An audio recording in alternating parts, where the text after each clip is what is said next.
And this is going to happen while a lot of people are sleeping, which is why it's so important you make your preparations now. And 50-mile-an-hour winds combined with very heavy rain, that is going to cause problems on the roadways. It's going to cause problems with trees and power lines down. We're going to see some flash flooding. We're going to see rivers and creeks above their banks. So this is going to create a lot of problems early tomorrow morning, and it's going to start as early as 3 a.m. So prepare now and prepare before you go to bed. Here's the very latest. Zeta very close to making landfall. As you said, Rick, expected to make landfall within the hour over eastern Louisiana as an incredibly strong Category 2 hurricane with 110-mile-an-hour winds. And because it's moving so fast, it is expected to have tropical storm force winds even as it moves over North Georgia. So once it moves inland, it will start to weaken to a Category 1 hurricane. By the time it makes its way over North Georgia, it's expected to still be a tropical storm, if not close to it,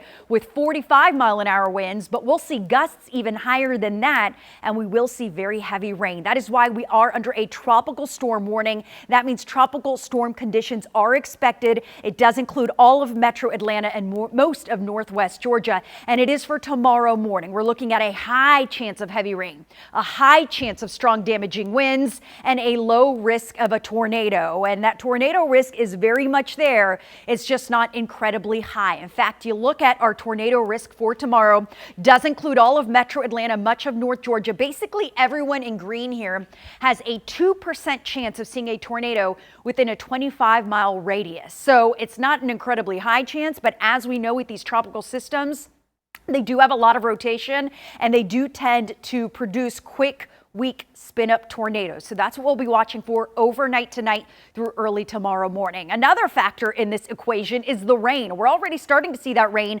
mainly north of Atlanta. This is very light rain. We're not seeing anything heavy or anything severe, but we've got that rain. And we'll see it off and on over the next several hours. But the heaviest rain, that arrives after 3 a.m. tomorrow. So 3 a.m., there's that rain at our back door, and this is a fast mover. So that's good because it will be heavy rain, and we want this in and out as fast as possible. That's going to keep those rainfall totals lower. By 6 a.m. in the morning, pounding rain, especially north and west of I-85. And by 9 o'clock in the morning, this is pretty much over and done with. So this is a early morning event and a big heavy rain event with 2 to 4 inches possible across the mountains of North Georgia. Highest rainfall totals will be northwest of I-85. Here in Atlanta, I'm expecting about 1 inch to 2 inches of rain. Then come the winds on top of that. 53-mile-an-hour wind gusts by 6 a.m. tomorrow morning. That is strong. 60-mile-an-hour wind gusts in Carrollton.